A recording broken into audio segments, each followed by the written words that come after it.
নমস্কার, এই সময় অনলাইনে আপনাদের স্বাগত। আজকে আমার সঙ্গে রয়েছেন আমার সহকর্মী অমর্ত্য লাহিড়ী এবং এই সময় সংবাদপত্রের নিউজ কোঅর্ডিনেটর সুনন্দ ঘোষ।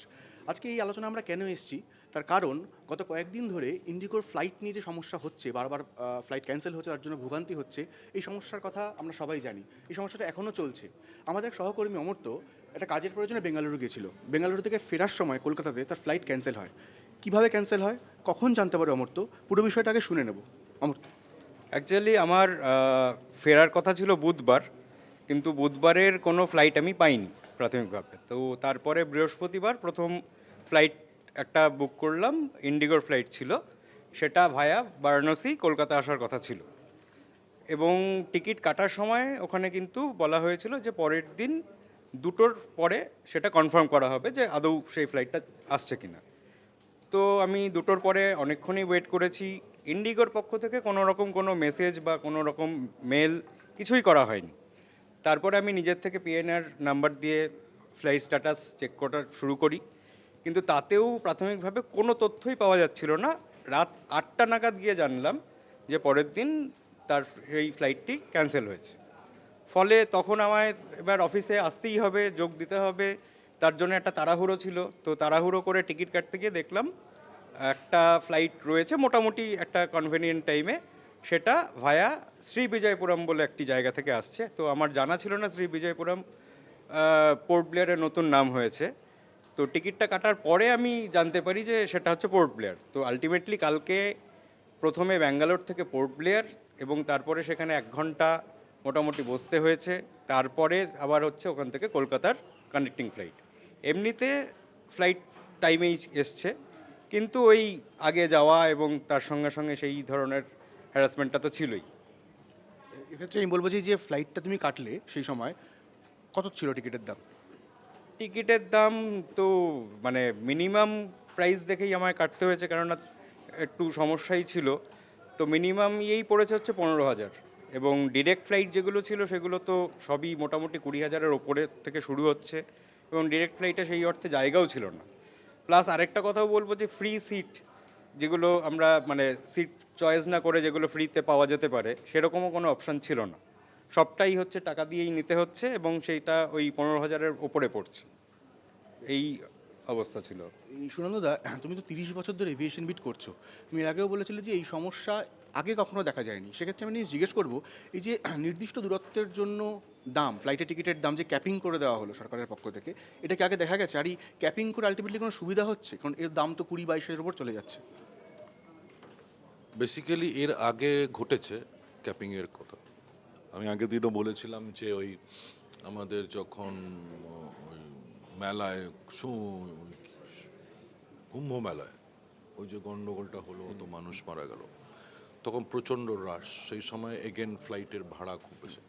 এবার কখনো ন্যাচারাল ক্যালামিটিসের সময়ও দেখা গেছে যে এয়ারলাইন্সের ভাড়া অনেক বেশি গেছে, তখন গভর্নমেন্ট ইন্টারফেয়ার করেছে, করে ক্যাপিং করেছে, এবছরও করেছে। এখন এর মধ্যে ফ্যালাসি আছে, আমার মনে হয় যে ফ্যালাসিটাই তুমি জানতে চাইছো আমার কাছ থেকে। ফ্যালাসিটা হচ্ছে, আমরা সেদিনকে দেখছিলাম একটি মেয়ে, ও ব্যাঙ্গালোর থেকেই কলকাতায় আসছিল, ব্যাঙ্গালোর থেকে না, হায়দ্রাবাদ থেকে।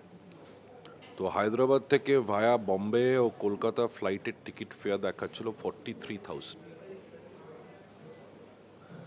তো আমি চেক করতে গিয়ে দেখলাম যে গভর্নমেন্ট যে ক্যাপিং করেছে সেইটাই ইকোনমি ফেয়ারের ওপর করেছে। এবার এয়ারলাইন্স যেটা করছিল, মানে এখনও টু সাম এক্সটেন্ট করছে। দেখো, একটা তো ঠিক যে এরকম একটা 1,000 ফ্লাইট ক্যান্সেল হয়েছে একদিনে, এটা আনপ্রেসিডেন্টেড, এটা এর আগে কখনো ইন্ডিয়ান স্কাইয়ে ঘটেনি। তো এইরকম একটা সিচুয়েশনে এতটা হিউজ ট্রাফিক প্লাস টাইম, এই টাইমটা নভেম্বরের লাস্ট, ডিসেম্বরের গোটা ডিসেম্বর, জানুয়ারি, ফেব্রুয়ারি, টুরিস্ট সিজন। শুধু ট্যুরিস্ট সিজন না, ট্যুরিস্ট সিজনের সঙ্গে বিয়ে সিজন থাকে, অনেক কিছু, মানে এগুলো, এটা এটা বলে পিক সিজন। একটা একটা লিন সিজন বলে, লিন পিরিয়ড, একটা পিক পিরিয়ড বলে, তো এটা পিক পিরিয়ড। সো পিক পিরিয়ডে 1,000, কোনো দিন 1,000, কোনো দিন 500, কোনো দিন 700 ফ্লাইট ক্যান্সেল, মানে এই যে রেস্ট প্যাসেঞ্জারটা জমে যাচ্ছে, এর তো প্রেশার পড়ছে অন্য ফ্লাইট, সেটা ইন্ডিগোই আদার ফ্লাইট বলো, অন্য এয়ারলাইন্সের ফ্লাইট বলো। এবার তারা যেটা করছে গভর্নমেন্ট ক্যাপ করে দিল, সে সাপোজেডলি যেটা ক্যাপ করেছিল 1500 কিলোমিটার, আমার মনে পড়ছে 18,000 ম্যাক্সিমাম তুমি নিতে পারবে। তা গভর্নমেন্ট বলে দিল 18,000 ইজ আ বেস্ট প্রাইস, তার উপরে তুমি ট্যাক্স নিতে পারো। অনেকগুলো ট্যাক্স থাকে, 4 রকম 5 রকম ট্যাক্স থাকে, ইউজার ডেভেলপমেন্ট ফি, প্যাসেঞ্জার সার্ভিস ফি।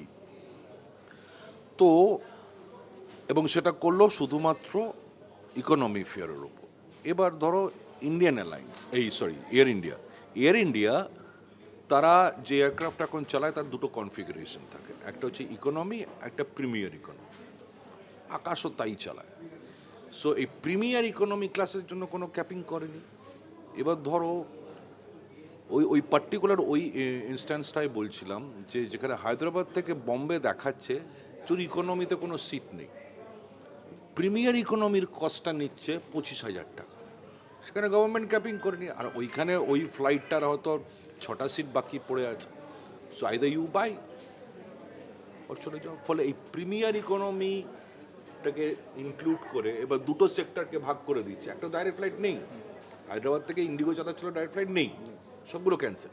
এবার তার কোনো অপশন নেই যে আসছে, ফলে ওকে ওই ঘুরেই আসতে হবে। যেমন ওকে আসতে হয়েছে, অমর্ত্যকে আসতে হয়েছে, ঘুরে আসতে হয়েছে, ডাইরেক্ট ফ্লাইট পাইনি। ব্যাঙ্গালোর থেকে তো ডাইরেক্ট ফ্লাইট আছে, ডাইরেক্ট ফ্লাইট পাইনি।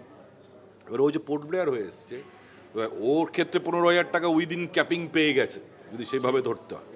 কিন্তু অনেকে সে সাপোজেডলি ওকে যদি 15,000 জায়গায় 25,000 টাকার টিকিট কাটতে হতো, ও যদি জিজ্ঞেস করতো যে আমার ক্যাপিং কোথায় গেল, তাহলে ওই বলতে হতো যে ব্যাঙ্গালোর থেকে পোর্ট ব্লেয়ারের যে রুটটা, ওটা দেখবে দেখো হয়তো প্রিমিয়ার ইকোনমি দেখিয়ে দিচ্ছে, পোর্ট ব্লেয়ার থেকে কলকাতা দেখাচ্ছে ইকোনমি। ফলে তুমি কিছু ধরতে পারবে না। এবং এই পিরিয়ডটা আবারও বলছি, এই জানুয়ারি ফেব্রুয়ারি, এন্ড ফেব্রুয়ারি, মিড মার্চ, এই পিরিয়ড পর্যন্তই এটা হচ্ছে পিক সিজন। এই সময় এয়ারলাইন্স কিন্তু প্রফিট করে নেয়। সেক্ষেত্রে আমি এটা জিজ্ঞেস করবো, এই যে এটা তো বেসিক্যালি চাহিদার যোগানের ভারসাম্য বিঘ্নিত হচ্ছে বলে এরকম দাম বাড়ছে, খুব স্পষ্ট ভাষায় বলতে গেলে। এটা যদি ঠিক হতে হয় তাহলে আইডিয়ালি কী হওয়া প্রয়োজন? দেখো এটা দীর্ঘ গল্প। মানে বেসিক্যালি একটা এয়ারক্রাফট, আমি যদি একটা রুট ধরি, ধর ক্যালকাটা দিল্লি ধরি, 2 ঘন্টা 2.25 ঘন্টার ফ্লাইট, এয়ারবাস 320 নর্মাল, সব থেকে বেশি পপুলার এয়ারক্রাফট।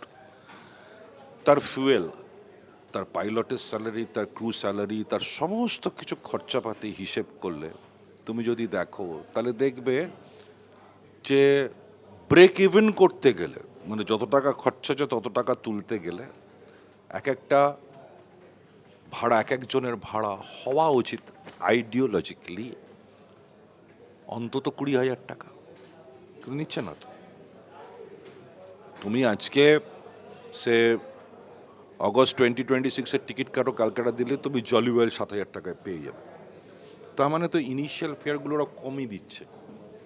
এর জন্য হিউজ লোকসান, হিউজ লস। কালকে পার্লামেন্টে টেবল করেছে রিপোর্টটা, যেখানে একমাত্র ইন্ডিগো ছাড়া বাকি সমস্ত Indian carrier they are losing like one financial ইয়ারে কেউ 3,000, কেউ 5,000 crore রুপিস লুজ করছে। একমাত্র ইন্ডিগোই শুধু লাভে রয়েছে, লাভে রয়েছে ইন্ডিগো। এবং যে কারণে ওই এই ধরনের কোনো ঘটনা ঘটলে যখন লাস্টের দিকে ডিম্যান্ড বাড়তে শুরু করে, তখন ওই ফেয়ারটা বাড়তে শুরু করে। কারণ ওদের যুক্তি ওটাই, ওদের যুক্তি হচ্ছে আমি তো প্রথমে এই সিট তোমাকে 7,000 টাকায় দিয়েছি, 4,000 টাকায়, 5,000 টাকায় দিয়েছি, আমার লাস্ট মোমেন্টে এই সিট 25,000 টাকায় বিক্রি করছে। এবং সারা বছর ধরে তাই করেই আসছে। গভর্নমেন্ট ইন্টারফেয়ার করে না, করতে পারেও না। এটা নিয়ে হিউজ কোর্টে কেস হয়েছে, অনেক আলাপ আলোচনা হয়েছে, অনেক কিছু, গভর্নমেন্ট পারে না। ফলে এই চলবে। কিন্তু এই ডিম্যান্ড সাপ্লাই তুমি যেটা জিজ্ঞেস করছো, এই ডিম্যান্ড সাপ্লাই খেলা চলবেই, কারণ ওকে তো রান করতে হবে। He is also doing a business at the end of the day. ও তো চ্যারিটি করতে বসেনি। তাহলে একটা জিনিস, হ্যাঁ, আমার একটা প্রশ্ন আছে সনন্দা এখানে, যে অবশ্যই তারা ব্যবসা করতে এসছে, ব্যবসা করবে, কিন্তু এর আগে দেখছি ধরুন পেহেলগাম হামলা যখন হলো সেই সময় সেই বিপর্যয়, উত্তরবঙ্গে যখন ধস নামলো সেই বিপর্যয়, এগুলো তো একটা মানে কি বলবো, মানে ন্যাচারাল ক্যালামিটি বা যুদ্ধ, এর মধ্যে কি সেটা কি ব্যবসার সময়? না, এই সেখানে কারণেই কি তো সরকারের সেই কারণে কোনো সরকার হস্তক্ষেপের হস্তক্ষেপ দরকার করে। তো সেই কারণে হ্যাঁ। এবারও তো ইন্টারফেয়ার করলো, হ্যাঁ, সেটা করেছে। এবং এখানে অন্যান্য কি- সময় ধরো কথার কথা বলছি, ধরো আজকে কোনো কিছু নেই, নর্মাল চলছে, এবার তোমার টিকিটের ফেয়ার বেড়ে গেল, একটা ফেয়ার হলো সে ক্যালকাটা বোম্বে, তুমি লাস্ট মোমেন্টে আগামীকাল ফ্লাইট, তোমার আজকে টিকিট কাটতে গেলে 30,000 টাকা। গভর্নমেন্ট উইল নট ইন্টারফিয়ার, তুমি কাটো, তোমার দরকার তুমি যেতে হয় যাও, যদি যেতে না হয় যেও না। কিন্তু এই যেটা তুমি বলছো যে ন্যাচারাল ক্যালামিটি, এই বন্যা কি এই দুর্যোগ, এই সময় তুমি যদি ফ্লাইটের ভাড়া, সেটা অমানবিক বলে ধরা, because so many people are getting stranded at different airports, they want to get back to their home. তো এইবার এই যে একটা প্রসেস, আমি বাড়ি ফিরতে চাইছি আমার বাচ্চা কাচ্চা বাবা মা নিয়ে, সো এই সময় you not suppose to take, মানে তুমি তখন মনে হচ্ছে যেন তুমি স্কুইজ করছো আমাকে, এইটাই গভর্নমেন্ট ইন্টারফেয়ার করে, এবং ওটা শোনে শোনে না যেতে না। ফেস্টিভ পিরিয়ডটায় ভাড়া বাড়ছে বাড়ছে, এটা তো স্বাভাবিক, কিন্তু এই বিপর্যয় সময়গুলোয় তো এই কারণে গভর্নমেন্ট ক্যাপিং করেছে, এই কারণেই তোমার কুম্ভ মেলার সময় গভর্নমেন্ট ক্যাপিং করেছে, কি তুমি যেটা বলো উত্তরবঙ্গে বন্যা ধসের সময়, ওই সময় গভর্নমেন্ট ক্যাপিং করেছে। ফলে সেই কারণে এখনো ক্যাপিং করলো গভর্নমেন্ট, কিন্তু ওই যে থাকবে না, এই ক্যাপিং থাকবে না। সেই ফ্যালাসিটার কথা তুমি বললে, এখানে তো মন্ত্রীও বলেছেন, কেন্দ্রীয় মন্ত্রীও বলেছেন যে সারা বছর ক্যাপিংটা সম্ভব নয়। সেটা স্বাভাবিক ব্যবসার কারণে সম্ভব নয় হয়তো, কিন্তু আমি একটা জিনিস অন্য জিনিসে আসবো। অমর, তুমি যে টিকিটটা কেটেছো, তোমার তো একটা টিকিট ক্যান্সেল হয়েছে, তারপর নতুন করে টিকিট কেটেছো, আগের টিকিটে যে টাকাটা সেটা কি এর মধ্যে পাওয়া গেছে? না, এখনো পাইনি, ওখান থেকে জানানো হয়েছে যে চলে আসবে, 5 দিনের মধ্যে চলে আসবে, এখনো পাইনি। আশা করছি কাল পরশুর মধ্যে পেয়ে যাবো আর কি। এখানে একটা আমার প্রশ্ন রয়েছে, একা অমর্তন হয়ে ফিরেছে 15,000 টাকা কেটে, ধরা যাক কোনো ফ্যামিলি 4 জনের যাচ্ছে, তাকে 4-15-60,000 টাকা বা 4,80,000 টাকা তৎক্ষণাৎ জোগাড় করতে হবে ফেরার জন্য, যেটা মধ্যবিত্ত ফ্যামিলিতে কিন্তু প্রায় অসম্ভব বলা চলে। মানে আমারই যদি সেকেন্ড ফ্লাইটটা ক্যান্সেল হতো, তাহলে হয়তো আমি থার্ড ফ্লাইট আর কাটার মতো মানে সুযোগ পেতাম না। এটা খুবই প্র্যাকটিক্যাল বিষয়। এখানে একটা জিনিস জিজ্ঞেস করবো সোনানুদা, যে এই যে নতুন এই যে ইন্ডিগো বলেছে টাকা ফেরত দেওয়া হবে, এই সমস্ত ক্ষেত্রে যে ফ্লাইটের টাকা ফেরত দেওয়া হয়, আগানোর সময় কুপন করে দেওয়া হতো যে তুমি পরে ইউজ করতে পারো ফ্লাইট। কোভিডের সময় কিছু সময় আমরা দেখেছি। এখন যে টাকাটা ফেরত দেওয়া হচ্ছে, আমি জানতে চাইবো যে এয়ারলাইন্স যে টাকাটা ফেরত দেয় তার ভেতরের যে প্রক্রিয়াটা, সেটা ঠিক কীরকম? এটা খুব জটিল প্রক্রিয়া। আদারওয়াইজ প্রথম কথা হচ্ছে অনেক বিভিন্ন লোক বিভিন্নভাবে টিকিট কাটে, কেউ কাউন্টার থেকে ক্যাশে টিকিট কাটে, কেউ এয়ারলাইন্সের সাইটে গিয়ে টিকিট কাটছে, কেউ মেক মাই ট্রিপ ওদের রকম Online যেগুলো রয়েছে, third party। Online third party থেকে টিকিট কাটছে, কেউ এজেন্টের মাধ্যমে টিকিট কাটছে। সো যে যেখান থেকে টিকিট কাটছে সেইখান থেকে তার টাকাটা ফেরত পাওয়ার কথা। কিন্তু এই ধরনের ক্ষেত্রে আমরা ওয়াচ করছিলাম, ফলো করছিলাম, ইন্ডিগো যেহেতু চাপে পড়ে গেছে, প্রচণ্ড গভর্নমেন্ট চাপ মেরে দিয়েছে, তো এখন বলছে যে যে যেখান থেকেই টিকিট কাটুক না কেন, ইন্ডিগোর টিকিট কেটে থাকুক না কেন, তো ফ্লাইট যেগুলো ক্যান্সেল ফ্লাইট, তার টাকাগুলো ওরা আটমোস্ট চেষ্টা করছে কনসার্ন প্যাসেঞ্জারের কাছে ফিরিয়ে দিতে। তো সেই প্রসেসটা ওরা ডাইরেক্ট যেগুলো ওদের সাইড থেকে কাটা যায়, ওদের কোনো অসুবিধা নেই। ওরা যতদূর মনে পড়ছে আমার, আজকে শুক্রবার, গতকাল পর্যন্ত বোধ হয় they already have spend 800 crore rupees, 800 কোটি টাকা অলরেডি টিকিটের টাকা ফেরত দিয়ে দিয়েছে। ফলে দে আর বেসিক্যালি মানে রিলিজিং মানি। এবার যদি তোমার অন্য মেক মাই ট্রিপ থেকে হলে, ওদের তো ওই সাইড থেকে তো ওদের সাইডে যে টাকা যাচ্ছে, তো ওদের অ্যাকাউন্টে যাচ্ছে, ওই অ্যাকাউন্টে ওইভাবে টাকাটা ফেরত পাঠাবে, ওই একই চ্যানেলে টাকাটা ফেরত আসবে, সেভাবেই যেভাবে গিয়েছে সেভাবেই ফিরে আসবে। ধরো তুমি যদি ডেবিট কার্ডে কেটে থাকো, তোমার ডেবিট কার্ডে ডেবিটেড হয়ে যাবে, ক্রেডিট কার্ডে কেটে থাকলে ক্রেডিট কার্ডে ডেবিটেড হবে। ফলে এই এতগুলো অপশন থেকে টিকিট কাটা হয় বলে একটু লেট হচ্ছে। হ্যাঁ, লেট হচ্ছে এবং একটা কমপ্লিকেটেড সিস্টেম না। এটা কি শুধুমাত্র আমি জিজ্ঞেস করতে জানার জন্য যে ধরুন ইন্ডিগো ফ্লাইট ক্যান্সেল করলো, সেক্ষেত্রে ইন্ডিগোর যে নিজস্ব প্রক্রিয়া রয়েছে টাকা ফেরত দেওয়ার, ধরা যাক 100টা ফ্লাইট ক্যান্সেল হয়েছে, তার যদি 40x100 এতজন যাত্রী থাকে, 4,000 যাত্রী, সেটা ওরা ধরে ধরে লিস্ট করে পুরো টাকাটা ফেরত দিয়ে দিচ্ছে। অবভিয়াস তাই তো করবে। মানে সেটা কিভাবে ওরা করে যে কোন কাদের দেবো না, এরকম কোনো কি বাছাই?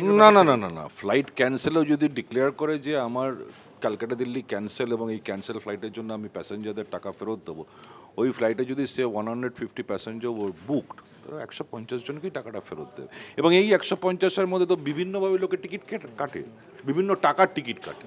এটাও তো একটা মজার। ধরো ওই ফ্লাইটে আমি ধরো 1 বছর 8 মাস আগে টিকিট কেটেছি, আমি 7,000 টাকা দিয়ে কেটেছি, so I am suppose two get back that 7,000 rupees only. পরে সেই হিসেবটা তো ওদের কাছে আছে, ওদের সেই মনিটরে। বললাম না, কমপ্লিকেটেড, ইটস নট ইজি। আমি বললাম এই টাকা ফেরত দিয়ে দাও, কালকে টাকা ফেরত দিয়ে দিয়েছি, ইটস নট লাইক দ্যাট। তোমাকে অনেক ক্যালকুলেশন করে টাকা ফেরত দিতে হয়। এবার এখানে সব থেকে যেটা এই প্রশ্নটা সবাই জানতে চাইছে, সেটা করতে চাই যে এখন যে ডামাডোলের বাজার চলছে, এই ফ্লাইটের টিকিটের দামে ভারসাম্য কি আসতে পারে? মানে এই যে এত টাকা বেশি দিয়ে টিকিট কাটা, ধরো 18,000 20,000 কলকাতা থেকে দিল্লি যাতায়াতের ফ্লাইট এক একটা পিঠে, এটা যেরকম পাওয়া যাচ্ছিল আগে যে দামে, সেটা কি আসতে পারে নিয়ার ফিউচার আর 2-3 মাসের মধ্যে? বোঝার চেষ্টা করো, এটা খুব catch-22 সিচুয়েশন। আমি দেখছিলাম যে ধরো তুমি এখন যদি বসে 2026-এর ডিসেম্বরে বাগডোগরার টিকিট কাটো, ইট ইজ শোয়িং 7,500 আজকে বসে, এক বছর পরের টিকিট। কারণ season বলে। পিক সিজন বলে। অথচ তুমি যদি এখন বসে জুলাই মাসে কি মে মাসে বাগডোগরার টিকিট কাটো, তুমি দেবে 3,900 4,000 টাকার টিকিট পেয়ে যাচ্ছ। সো ইটস এ ডাইনামিক ফেয়ারের যে সিস্টেমটা, এই সিস্টেমটা বহুদিন ধরে এখানে প্রচলিত। বলা হয় এখনো পর্যন্ত probably 6% to 7% Indian citizen fly করে। গভর্নমেন্টের উদ্দেশ্য হচ্ছে মোর and more people to get in to the flight path. Untap market প্রচুর রয়েছে। প্রচুর, মানে ওই তো 95%, জাহাজ চড়বে 95%, অলমোস্ট 94-95%। ফলে যত প্যাসেঞ্জার আসবে তত প্রফিটেবিলিটি বাড়বে, যত প্রফিটেবিলিটি বাড়বে তত টিকিটের দাম কমবে। এটা তো নর্মাল সিস্টেম। আজকে আমাদের লো ফ্রিল এয়ারলাইন্সের তো জনক হচ্ছে ক্যাপ্টেন গোপীনাথ হ্যাঁ, ডেকান। তো সে যখন এসেছিল যে 1 টাকার টিকিট দিচ্ছিল ক্যালকাটা, তো এই যে শুরু হয়ে গেছে, এই যে আমি আবারও বলছি, প্রথমে যেটা বলেছিলাম, তুমি যদি টাকার অঙ্কের হিসেব করো ক্যালকাটা দিল্লি সেক্টরে যত টাকা খরচা হচ্ছে তা ব্রেক ইভেন করতে 150 যদি প্যাসেঞ্জার হয়, তাকে অন্তত প্রত্যেক প্যাসেঞ্জারকে 20,000 টাকা করে মিনিমাম দিতে হবে ব্রেক ইভেন করার জন্য। ফিউয়েল কস্ট এত হাই, ফলে অঙ্কটা সোজা নয়। ফলে তোমাকে সস্তার যখন টিকিট দিচ্ছে, তোমাকে ওইখানে গিয়ে প্রাইস তো ওরা টানবেই। এবং এখানে অনেক ভর্তুকি পাচ্ছে, হানো পাচ্ছে, অনেক ক্যালকুলেশনস থাকছে। ফলে এই চলবে, এই খেলা চলবে, এই খেলা যত তুমি ফ্লাইট নাম্বার অফ ফ্লাইট বাড়াবে। এখন গভর্নমেন্টের স্কিমই হচ্ছে উড়ান, উড়ে দেশ কি আম নাগরিক বলছে উড়ান। ছোট ছোট ছোট ছোট এয়ারপোর্টের ভেতরে ওরা ফ্লাইট চালাচ্ছে। কেন? They want to involve more and more Indian people. Tier 2 tier 3 সিটিগুলো যাতে ঢুকতে পারে ডোমেস্টিকে, তার জন্য ছোট করা ছোট হচ্ছে। এয়ারক্রাফট চালাচ্ছে, সেখানে ভর্তুকি দিচ্ছে, ভর্তুকি দিয়ে চালাচ্ছে। ফলে অসুবিধা নেই। গভর্নমেন্ট চাইছে যত প্যাসেঞ্জার আসবে তত তোমার ইকোনমিটা ওইখানে আমার আসবে। এখানে একটা প্রশ্ন আছে যে এই ক্ষেত্রে কি প্ল্যানিং এর কোনো অভাব হয়? মানে আমি কালকে যখন ফ্লাই করছি বেঙ্গালুরু টু পোর্ট ব্লেয়ার, সেই ফ্লাইটে কিন্তু অধিকাংশ সিটি ফাঁকা, এবং সেটা ওই 320 বোধহয় ছিল। তো এই রুটগুলোতে তো আরও ছোট প্লেন বোধহয় ইউজ করলে বোধহয় ইয়ে হতে পারে। এবার তো তোমাকে বুঝতে হবে, সেটা হচ্ছে যে ব্যাঙ্গালোর থেকে এই সময় পোর্ট ব্লেয়ারে কজন লোক যায়, মানে যায় না তো। সেটাই বলছি। এবং হয়তো ওরা যেটা করছে যে ওরা ওই বসে বসে পুরোটা ঘেটে গেছে। তো এবার ধরো ব্যাঙ্গালোরে বসে দেখছে যে অমর্ত্য শিডিউল ফর ক্যালকাটা, তাহলে অমর্ত্যকে আমি কোন ফ্লাইটে অ্যাডজাস্ট করতে পারবো। এবার ধরো কথার কথা বলছি, ব্যাঙ্গালোর থেকে যে এয়ারক্রাফটটাই তুমি পোর্ট ব্লেয়ার গেলে, সেই এয়ারক্রাফটটাই কি কলকাতা না, চেঞ্জ করতে Change হয়েছে। করেছে। So there you go. তার মানে ওরা ক্যালকুলেট করলো ওখানে বসে, ব্যাঙ্গালোরে বসে, যে আমার Calcutta port Blair Calcutta flight আছে, ধরো বিকেলবেলা 5টায় ফ্লাইটটা পোর্ট ব্লেয়ার ল্যান্ড করবে। খুব অদ্ভুতভাবে পোর্ট ব্লেয়ারে যখন আমরা আসছি পোর্ট ব্লেয়ার থেকে, মানে প্রায় ওই ফ্লাইটটার আমি 70% বলতে পারি তারা কেউই ক্যালকাটা তাদের ফাইনাল ডেস্টিনেশন নয়। মানে কেউ যাচ্ছেন চণ্ডীগড়, কেউ যাচ্ছেন দিল্লি, কেউ যাচ্ছেন লখনৌ ভায়া কলকাতা।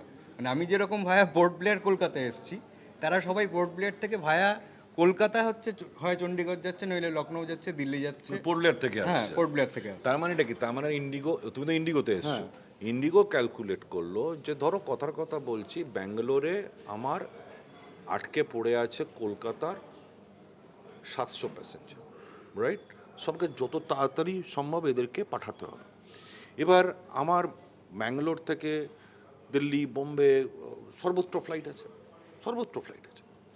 এবার আমি দেখলাম যে অমর্ত্য সহ আমি আরও 8 জনকে, আমার ব্যাঙ্গালোর পোর্ট ব্লেয়ারের ফ্লাইটটা বিকেলবেলা 4টে নামছে, ওদিকে আমার Calcutta port Blair Calcutta connection আছে 5টার সময়। তাহলে আমি যদি অমর্ত্যকে পোর্ট ব্লেয়ারে নিয়ে গিয়ে ফেলতে পারি 4টের সময়, ও 5টার সময় ওই ফ্লাইটটা ধরতে পারবে, এবং ওই ফ্লাইটটা আমার সিস্টেমে দেখাচ্ছে অনেকটা ফাঁকা আছে। ফলে আমি ব্যাঙ্গালোর থেকে পোর্ট ব্লেয়ারের ফ্লাইটে অমর্ত্যর সঙ্গে 10 জনকে ঢুকিয়ে দিলাম। যেভাবে বলছে যে ওইখান থেকে পোর্ট ব্লেয়ার থেকে দেখছে যে প্রচুর লোক ক্যালকাটা হয়ে অন্য জায়গায় যাচ্ছে, তাহলে সবটাই তাই করছে। তো শুধু তো এই যে বিরাট একটা যে জিওপাটাইজড সিস্টেম হয়ে গেল এই কটা দিনের মধ্যে, এটা তো এফেক্ট করেছে সমস্ত এয়ারলাইন্সকে, শুধু তো ইন্ডিগোকে এফেক্ট করছে, ইন্ডিগো তো মেনলি এফেক্ট। কিন্তু এত প্যাসেঞ্জারের চাপ, এ তো এয়ার ইন্ডিয়া, স্পাইস জেট, আকাশ, প্রত্যেকেই এফেক্টেড টু সাম এক্সটেন্ট। ফলে তারাও তো অনেক বেশি প্যাসেঞ্জার ঝাঁপিয়ে পড়ছে তাদের কাছে, তারা অ্যাকোমোডেট করার চেষ্টা করছে প্যাসেঞ্জারদের। মানে এই সমস্যাটার কথা বুঝতে পারলাম, কিন্তু সব থেকে বড় যেটা হিসেব, যে ফ্লাইটের টিকিটের দাম আবার একটু স্টেবিলাইজ কখন করবে সেটা এখনো স্টেবিলাইজ করবে, আমি বললাম তো। আবার তুমি এখনই বসো না, এখনই বসো তুমি, সে lean period March April May June July আগস্টের টিকিট কাটো, মানে সাইকেলটা চলবেই। এই সাইকেল চলবে, খেলা চলবেই। তাহলে মানে নতুন বছর প্রায় দোরগোড়ায়, এখন ট্যুরিস্ট সিজন রয়েছে, শীতের মরশুম রয়েছে, বিয়ের সিজন রয়েছে, অনেক অফিসিয়াল ট্যুর এই সময়টা হয়, ফ্লাইটের চাহিদাও বাড়ে, কিন্তু ভোগান্তির যে ছবিটা সুনন্দা বললেন, সেই ভোগান্তির ছবিটা এখন যেরকম দেখা যাচ্ছে বা টিকিটের দামের ক্ষেত্রে, সেটা যে একেবারে মিটে যাবে এমনটা নয়, কারণ এই সমস্যা চলতেই থাকবে। যখন যেরকম সমস্যা আসবে তখন সেরকমভাবে সরকার এবং বাকিরা ডিল করার চেষ্টা করবে। সুতরাং পরিস্থিতি কোন দিকে যায়, ইন্ডিগোর সমস্যাটা কত তাড়াতাড়ি কাটে, নতুন ফ্লাইট আসে কিনা, দাম কমে কিনা, এগুলোর দিকে আমাদের নজর থাকবে। সব খবরের আপডেট সবার আগে জানতে চাইলে দেখতে থাকুন এই সময় অনলাইন। নমস্কার।